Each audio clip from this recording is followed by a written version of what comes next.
Mr. Chambers, I don't wish you to misunderstand me.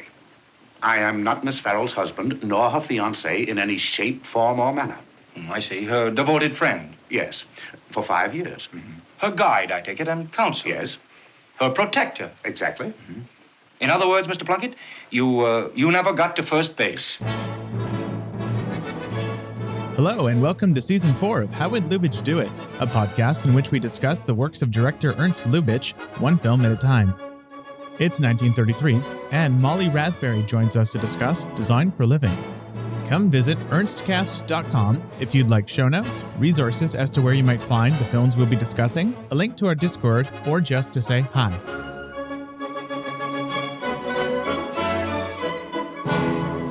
Hello, everyone. We are here with Molly Rasberry once again. Welcome back. It's great to be here. We are here talking about the pre-code romantic comedy that all other pre-code romantic comedies are measured against in terms of transgressiveness. It's Designed for Living, maybe the single most infamous film of this whole podcast, especially for how it ends and the subject matter it deals with. I think, Molly, you're in a good position to describe for us what makes Designed for Living a bit of an iconoclastic movie, to say the least. Well, a part of that is what you just mentioned. It's because it got coded as this pre-code nasty from the Roman Catholic allegiance that became the PCA, the Production Code Association. And so there's like this mystery. There's almost like this ooh, it's scandalous. And yes, because it ends like with the ending with a threesome, basically. And every other film after it, every other film that has a threesome is going to be compared to it now. Every throuple, unlike a lot of those other films that take the threesome, it's not a tragedy. It's a comedy. It's a romantic comedy. And it's that much more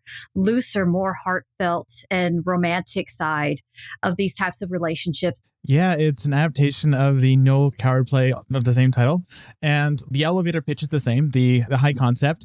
So much has changed and we can get into that. But yes, this movie is notable for a lot of reasons, the chief of which is, it isn't the most taboo thing you can cover in a movie, but it does center on this functional three-way relationship between two men and a woman. And just that very fact, makes it irresistible to pre-code fans like us. Part of what we love about this era is this kind of feeling like, oh my God, before the 28-year period where Hollywood was kind of infantilized, you had this? Yes. My God, it's one of those oh shit light bulb moments for a lot of us. Yes, it still scandalizes today. And it's just surprising when you think about the pitch that Noel Coward had for it, where he's described it as the story of three people who love each other very much. And that was how he would describe his play. And it's just so much more than that. I feel like I'm now making describe your favorite movie in the most boring way possible. It's it's a story of three people who love each other very much. Yeah. And that is the succinct way to describe this movie. It's worth noting, to kind of build from the ground up here, that the Noel Coward play that this is based off of, Lubitsch is not working with Samson Raphaelson, who is the writer who most clearly laid out Lubitsch's usual process of adapting works. It's with Ben Hecht, and the two of them actually did not get along very well in this production. Eventually, Ben Hecht's kind of way of writing, which was to cloister himself and then come back to Lubitsch with the script in a few days, gave way to Lubitsch's preferred way of writing, which is they meet every morning at 9 a.m. and have very long debates. And for the classic film fans, Ben Hecht is the one who wrote and had co-written, even unscripted, a lot of Alfred Hitchcock's best films: Notorious, Strangers on a Train, Scarface, Shadow of a Doubt, Scarface. Yes, he adapts this play so well, considering he and Lubitsch did not get along very well. The whatever riff existed between Ben Hecht and Lubitsch at this time is minor compared to how outraged Noel Coward must have been. I know. And what Lubitsch did at his place. I actually had the distinct privilege of listening to a 1976 BBC radio play version of the Noel Coward play to prepare for this. The high concept is the same, but the characters are so different. How the characters express themselves are different. They're not American in that they're not American, but their nationality is entirely left up to the audience to decide. Yes. Unlike this film, when they're American, really American. But the big difference is that the Noel Coward play reads like a Noel Coward play, and that all three characters are verbose. They're flowery in their speech. Yes. They go on and on philosophizing about their feelings, and it works great. I mean, I thought it was pretty terrific. Yeah. But Lubitsch's decisions he only kept one line from the script of the play and basically torched everything else and turned three very verbose people into Americans of far fewer words and far more unmitigated emotionality. Exactly. Just more relatable, I believe, as well. Yes, absolutely. Because Coward also played Leo, who is Frederick Mark's character in the movie, who was renamed Tom to be more American. And the other co-stars, Lunt and Fontaine, which Broadway nerds, you know that the Fontaine Theater exists because of that. They were his closest friends, and there were hints that Coward was having an affair with the male Lunt, I believe it was. So there was kind of that idea. So there was that subtext going on, which I think was excised a little bit from the movie, but you could still kind of see that homoerotic subtext between Tom and George. But yeah, and also Noel Coward was a very out man. You think quintessential British dandy who's very gay, it's Noel Coward is probably going to be popping in your head. The subtext is so interesting because in the Coward play, it really invites the reading that this is not just, if we're talking about configurations between three-way polyamorous relationships. Yes. In this case. Where she's going to switch between them. It's like, no, they're going to switch between each other. Yeah, in the Noel Coward play, it's never explicit with that, but it really invites that reading. And the Lubitsch film, Lubitsch film does not in that way. It tends towards the reading that the George and Tom characters, played by Gary Cooper and Frederick Marsh, are very, very good, devoted, lifelong friends. But it does nothing also to preclude the reading that they, at some point, have had a romantic angle to that relationship. Which is kind of hilarious because I read that Lupe Velez, one of Gary Cooper's lovers, claimed that he lived with this other gay actor. I can't remember his name, and they actually dated for a little while. So that's fascinating because you don't think of that with Gary Cooper. You just stare at him. He's so tall and so broad and just so dark and handsome. And you think to yourself, that is a man's man right there.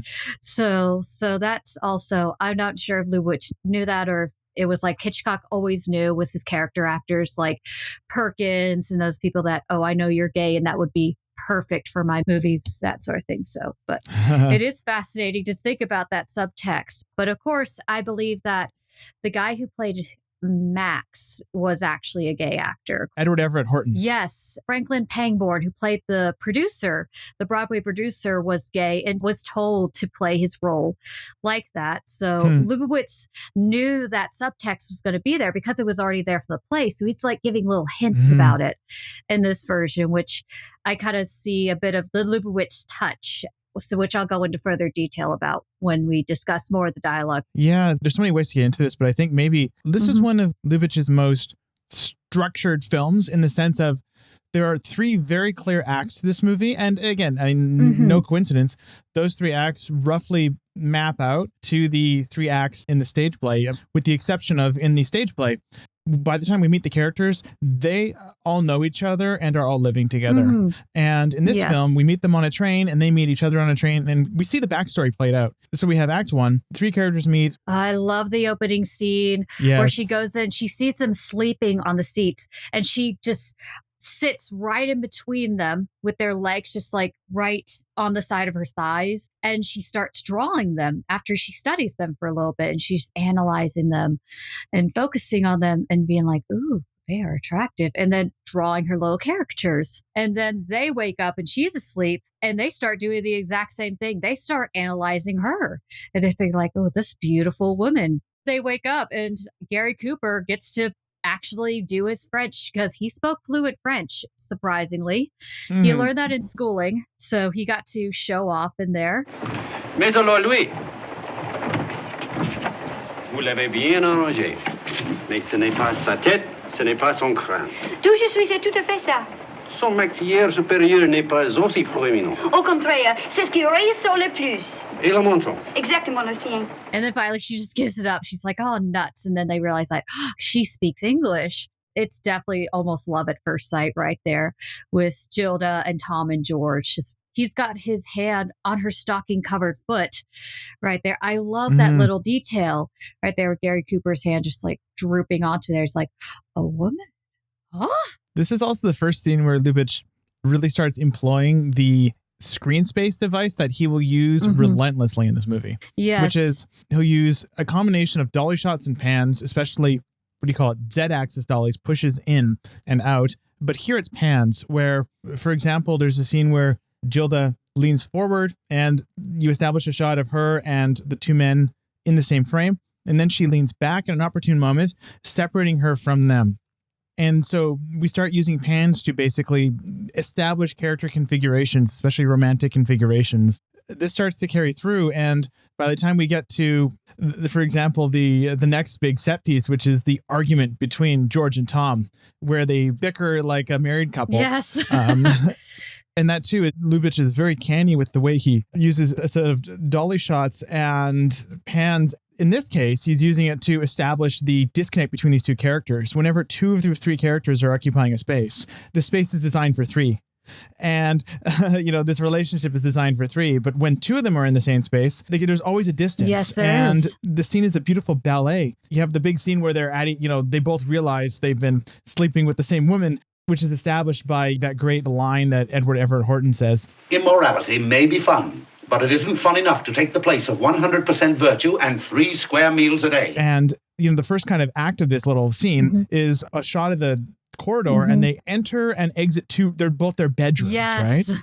And then we go to a beautiful window shot. And I want to also call out Hans Dreyer's sets. They're gorgeous. It might be my favorite of his production designs, and that's saying a lot. Yes. At least for Lubitsch. I think maybe the Sternberg stuff is my favorite ever. But you have this beautiful, typical Lubitsch window shot in that there's a window in the frame and it's lovely fake Paris.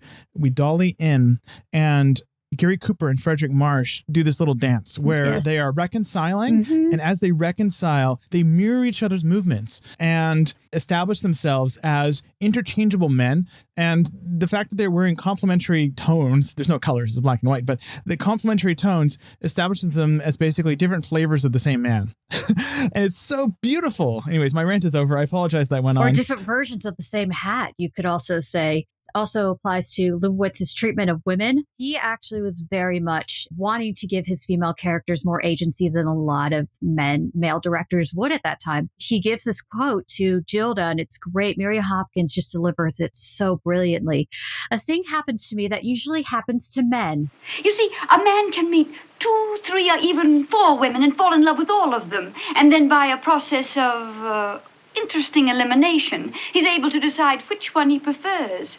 But a woman must decide purely on instinct, guesswork, if she wants to be considered nice. Oh, it's quite all right for her to try on 100 hats before she picks one out. Very fine. Which chapeau do you want, madame?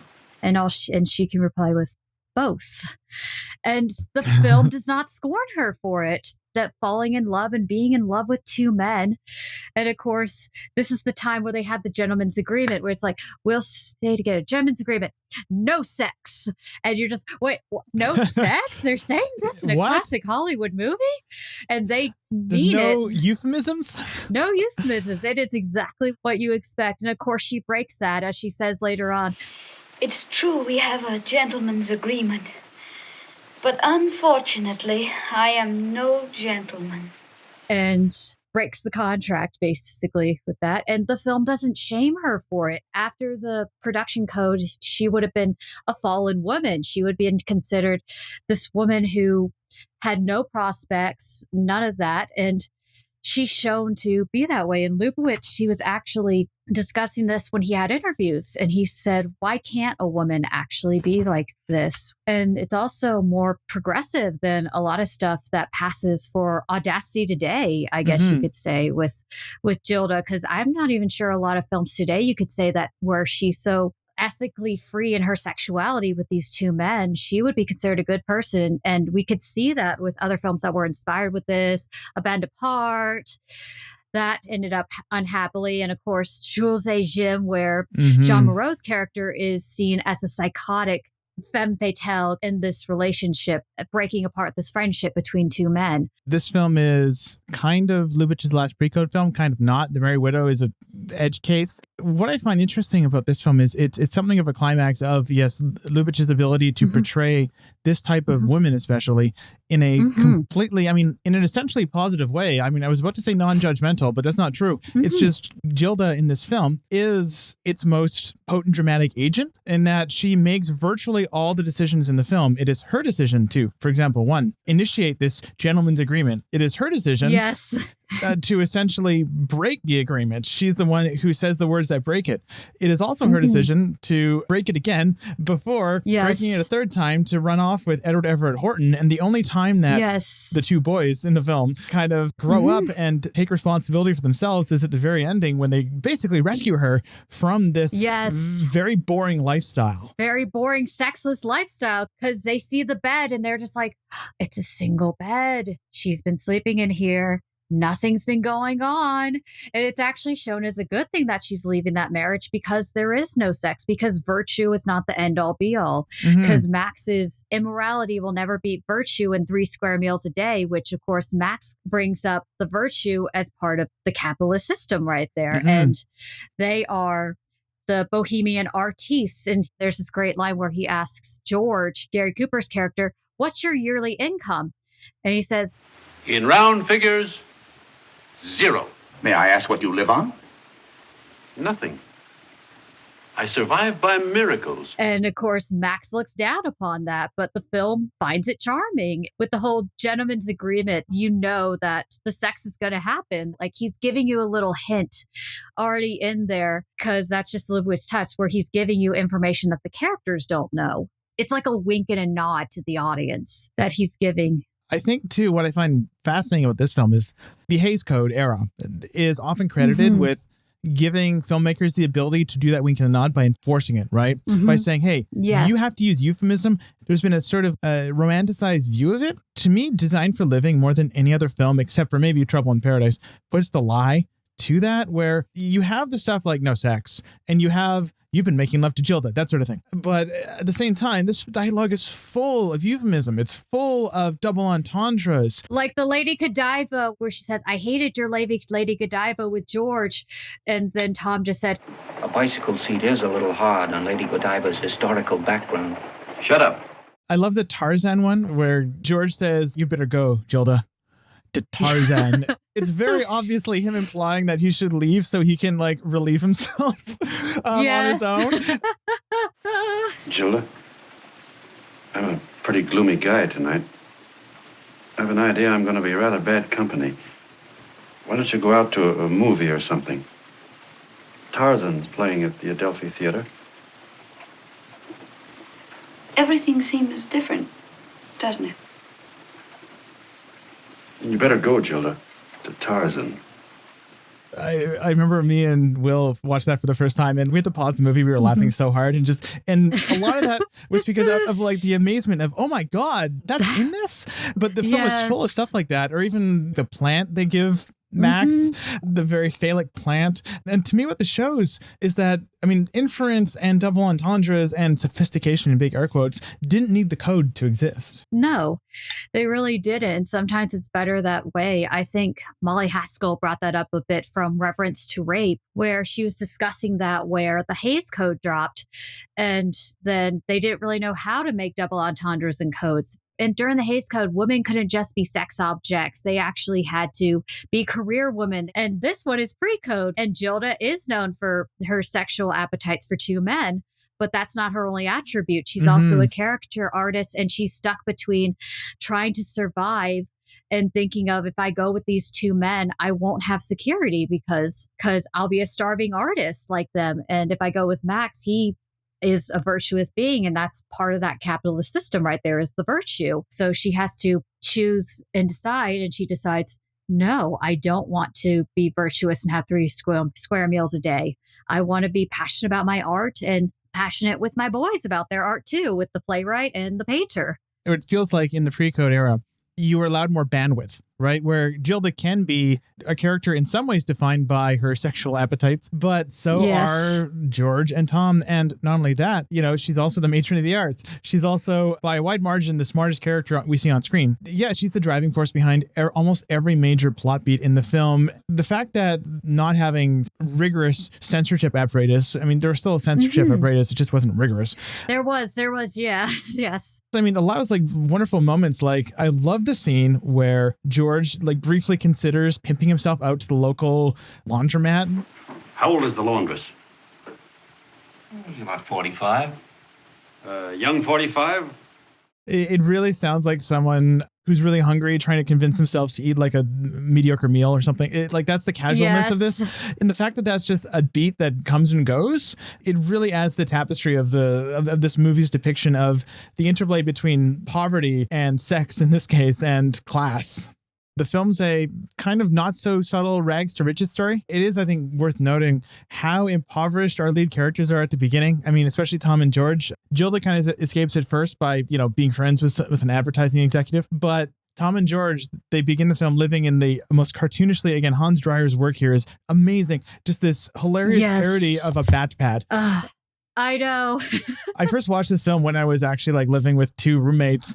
I don't think we've ever related to anything so much as when they're like hastily cleaning up their apartment and like sweeping all their stuff under the rug when a guest comes over. We feel represented. Oh man, starving artists and starving college students. I feel seen. Yeah. And it's fascinating because in the playwright is already very successful because it takes place in this one room that is very ornate to benefit the upper echelons of these characters. And Lubitsch made sure to have them start out very poor and surviving on miracles. They basically become wealthy and aristocratic because of, it is implied, because of their romantic tension with Gilda. They become great and successful artists after she enters the mix. It's almost like the relationship is essentially an unstable chemical reaction that creates a lot of energy, and that energy is transferred to their art, which is then transferred to their success, which is what propels them all from literal rags to literal riches. And part of why I was really excited to have you on this episode was I think this film kind of bounces off the Chaplin episode in interesting ways, because yes, it does. They're both rags to riches stories, except in this case, I mean, this film is made at the height of the Depression, and yet this is a story of three people who start out with nothing and end up with absurd amounts of wealth, really. And they do so basically by being iconoclastic in their relationship, and that relationship giving them essentially tension and conflict through which they can glean inspiration. Exactly. And it is part of that escapist subgenre that was very popular in the Depression era, especially with like Elijah De Rogers and Fred Astaire stories, where they were very much these stories of upper class people being successful and saying, you can be successful too. And in this version, it actually goes deeper into the social mores, and it's looking at the ideas of what rigorous standards we have to live with for that. And it's also fascinating you brought that Gilda is the one who ties it all together, because it was because of Gilda's connections that they end up getting famous, and they end up becoming successful and having their art being appreciated. I will say that I think Joseph McBride doesn't really focus as much as that. As he says more, Lubitsch is more invested in relationships than in addressing social issues. But I think this is addressing a social issue right here. Oh, yeah. It's addressing the ideas of monogamy and the ideas that you have to be with this one man, and you have to be in this perfect heteronormative relationship. And I think he's addressing that right there, and addressing the idea that if you're part of the wealthy class, you have to be by these very Christian, very heteronormative standards, even if he didn't intend that to be. The film really posits these two kind of opposing forces, right? Max represents the forces of ordered, structured society. George, Tom, and Gilda are fundamentally disordered people in the sense of they are disrupting the order of society with their relationship, and that disruption gives them power. And I mean, this film did not land with Depression-era audiences. It lost money. But for those for whom it landed, it feels like this film is a great to hell with society movie. It ends with them running away from polite society for good, maybe. And I'm sure a lot of audience were like, why would she do that? Even though there's no sex in the relationship, he has money. They would see that as very careless because there are so many people in the country starving. They couldn't find work. And Gilda does that. But because Lubitsch ends it like that, it ends up actually lasting longer than a bunch of other escapist films at that time, that it still resonates with us. I think of that line that she says to end the relationship with Max. She says, "I'm sick of being a trademarked married to a slogan."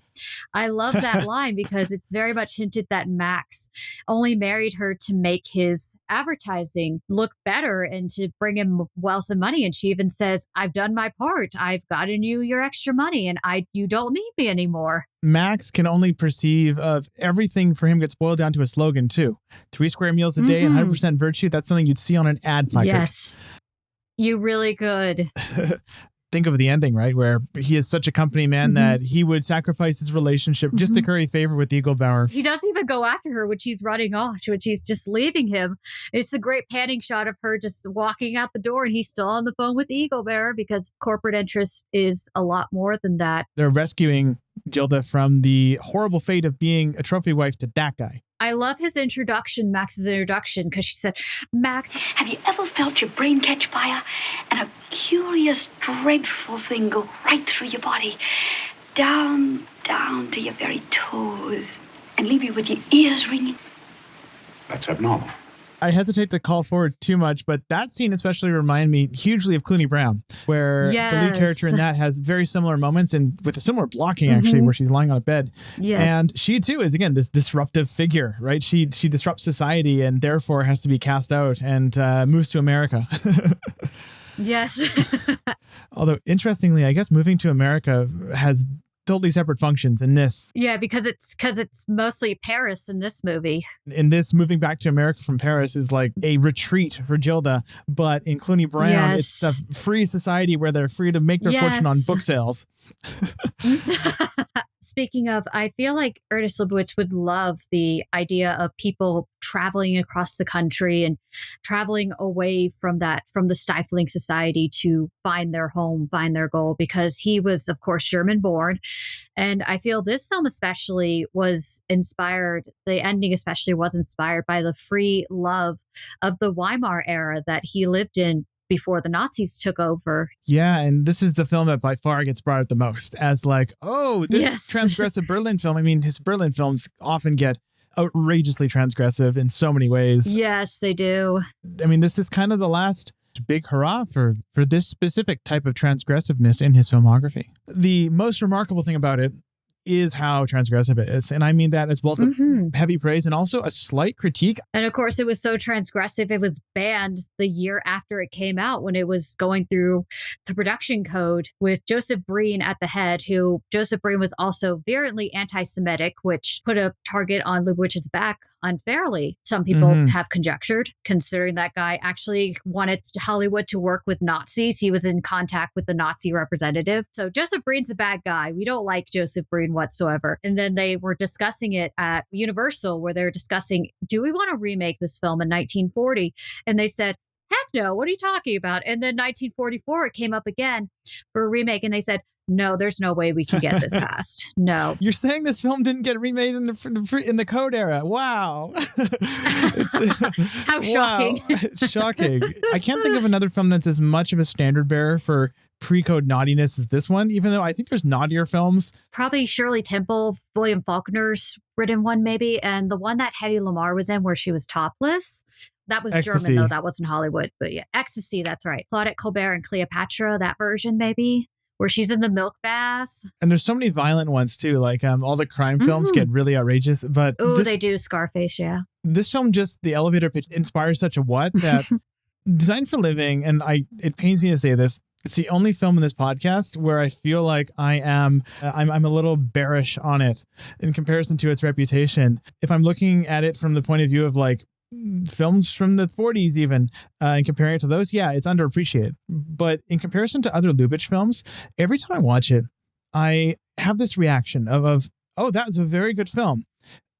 I think The Merry Widow and Trouble in Paradise and even The Smiling Lieutenant, I prefer substantially. I can understand Trouble in Paradise, especially. That movie's a masterpiece. So. Oh, yeah. And Designed for Living is often seen it brought up as like, oh, that's the other masterpiece or the other truly great pre-code film he did. Mm-hmm. And I can't help but think that the fact that the elevator pitch for this film, the fact that its concept is so infamous, kind of gives it a slightly undue focus from, I'm not going to say mainstream because no one mainstream cares about any of these movies. I think that this film is, if anything, the only film in this entire show where I'd say, you know what, it's a little not overrated. I don't like to use that word, but maybe slightly. As much as I really admire certain elements of Lubitsch's camera direction in this, it doesn't have the same stylistic flow as Trouble in Paradise and The Merry Widow. It doesn't carry me along. There's stretches where I feel this is working pretty well. It's missing a bit of the touch. The first third I love. I think the first third's incredible. I agree with that. But overall, it feels like it isn't Lubitsch really stretching his muscles aesthetically in the same way he would do before and after. Other films suffer in comparison because The Merry Widow is tougher to pitch to people. As like, hey, Merry Widow, do you like Franz Lehar? That's a bit of a tough sell. I think that it's the only time in this whole show where I'm going to be able to say, yeah, I'm not as crazy about this film as others. I like it a lot. I could see that. I mean, but he was working a lot and he was making so many films like oh at my a gosh, fast yes. pace. So there's always going to be a little bit of sloppiness when you're working that. And that's not even including the fact that I think he was already in contention to be the head of Paramount at that time, which he then was in 1935. And it was not a very good tenure. He had a lot on his plate. But I can understand why people have heralded it as a masterpiece, because it was considered by a lot of critics at the time as, what are you doing? Why are you changing so much from Noel Coward's play? And it was pretty much panned. The only reason why it broke even is because the cast was so popular. Frederick March just won an Oscar for Dr. Jekyll and Mr. Hyde. Marianne Hopkins was just in Trouble in Paradise. She was so popular. And Gary Cooper was also very popular. I mean, we mentioned that this was the height of the Depression, how that influenced the subject matter. It also influenced the box office. Most films at this point were losing money. Paramount was on death's door for a lot of this. One question that has been posited a few times is, how the heck did Lubitsch keep getting essentially money to make movies when his movies were all losing money? And the answer is basically that at this point, it was tough not to lose money on these movies. And he found himself downsizing. Like, this was a much lower budgeted film than he was used to. And you can tell, I mean, other than Hans Dreyer's incredible sets, there's only like 4 sets in this movie. I can't get enough of that fake Paris window that they often look out of. And like the little, cardboard cutout backdrop. I mean, it is so stylish, and their house looks like a German expressionist house.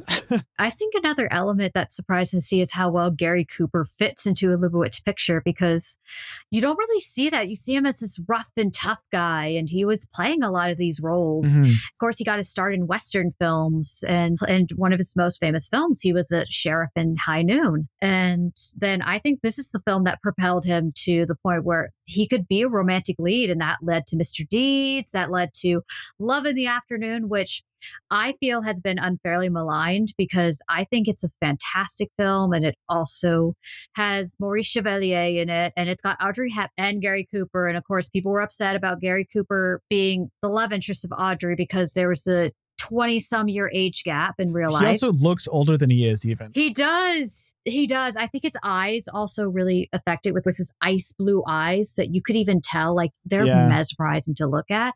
And he almost looks like he has silver hair. In this movie, he was supposedly 32 when he filmed this. And I was like, that man is 32. Yeah, Cooper in this, I have mixed feelings on, in the sense of, he clearly is learning the craft of doing this talking acting thing. Yes, and for being a romantic comedic lead. And yet he lands a ton of, like, he has so many funny little moments, and I think his kind of awkwardness plays into the character very well. And throughout the film, he gets progressively more comfortable, and so does his character in his own skin.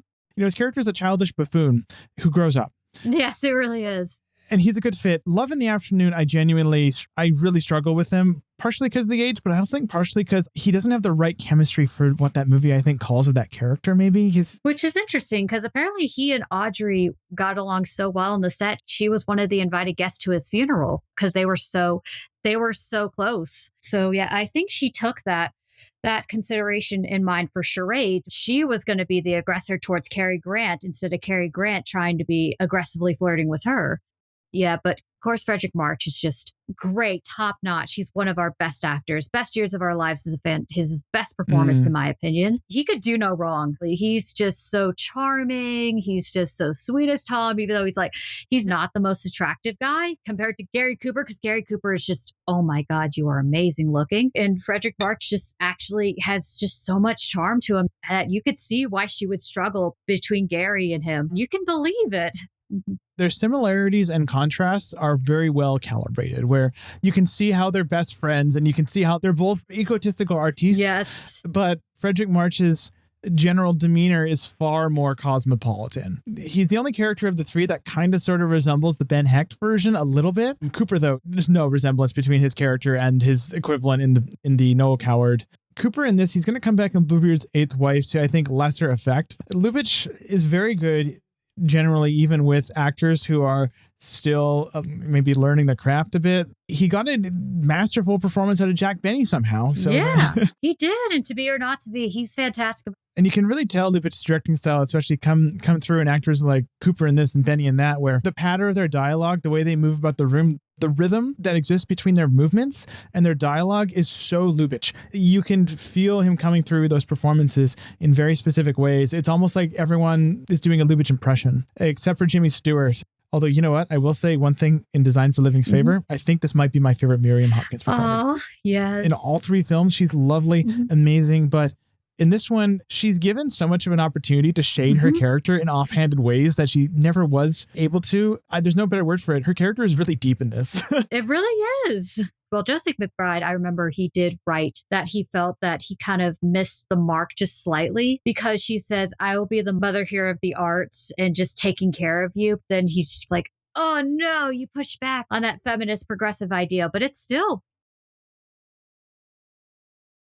I do think that even framing it like that, the way McBride does, is maybe a bit presentist. Lubitsch was not a progressive in the sense of, the two of us are progressives, right? Yeah, no, of course not. His actual political beliefs are still a little obscure, but clearly he was down with a lot of stuff, but he was still a progressive circa 1933. The tenor of that progressiveness, the assumptions about natural gender relations were not what they are now. I mean, at least among us progressives. Criticism of the idea of her being the mother of the art seems to me almost like to slightly miss the forest for the trees of, like you mentioned, she's repurposing her own feminine matronly role in a very, very unfamiliar context that kind of makes it alien. I think I'm just stealing thoughts from William Paul, probably, but she alienates this idea of motherhood in a context where it's patently ridiculous. There's no children involved here. And there's no Oedipal complex going on here. There's no way you should see her as the mother here, because she is sleeping with both of them. So let's not think about it that way. To kind of tie off the ending, at the ending, they never actually say no sex. Right? When they reestablish their new society, they waffle a bit on the no sex part. So I always read that ending as maybe they're going to just accept the sex part, and, their relationship will always have that tension. This is a fundamentally unstable life. And they have the clasp of the three hands together. They just love each other so much. The guys love each other so much. They're just like, why are we doing this to each other? Which is something I love. They're just hardly there's any infighting at all, which is what I love. And what it is, it's not violently aggressive. It's more conversational. And that's just something very empowering to watch as well, where you see these guys and they're just like, we don't need to have our fists to settle these conflicts. We can use our words. And there's one punch. There's one punch thrown in the whole film. Lubitsch tends to take his violence outside of like his really bawdy Berlin stuff. He takes his violence very seriously, even in his comedies where violence is a rupture. But in this case, it's almost like a John Ford style punch where a punch is thrown between two men and the character being punched is like admits later, that was a well executed punch essentially. Yes. And it feels almost Fordian in the sense of this little act of violence is actually like a small bonding thing between these two men. And yeah, that instigates them kind of coming together again. Are there any little things you want to tie this conversation off with? There's a reason this film is still recognized, even if it's not a masterpiece, because it's not as good as To Be or Not to Be or Shop Around the Corner or Trouble in Paradise, Merry Widow or Ninotchka, but it's still highly regarded for good reason. Nothing else has been made like it before or since. As a society, we still really struggle with depicting unusual romantic configurations. We very much do. We all think we're all so much more progressive than they were 90 years ago. But, this film manages to do it with far less hand-wringing than virtually any film I've seen in the modern era that does it. Exactly. I know I'm contradicting myself when I was critical of the film, but that's what makes this film so essential, is that at the very, very least, it's a essential document of a what-if scenario for what if pop culture was basically more open-minded. Exactly. What if we were more open-minded about what a relationship can be? It doesn't have to just be a man or a woman, or two women or two men. You form your own little society. Yes. Next week, more Design for Living with Jordan Fish, Ray Tintori, and Z Behl. Head over to ernstcast.com for information as to where you might find the films we'll be discussing this season, and other resources such as show notes and our Discord server. How Would Lubitsch Do It is a production of Moving Image Agency. Sophia Yoon was our dialogue editor for this episode. If you enjoyed this episode, please rate and review us on whatever podcast platform you happen to use. It helps other people find our podcast and therefore find Ernst Lubitsch. We'd like to acknowledge that this podcast was produced on the unceded territory of the Musqueam, Squamish, and Tsleil-Waututh peoples.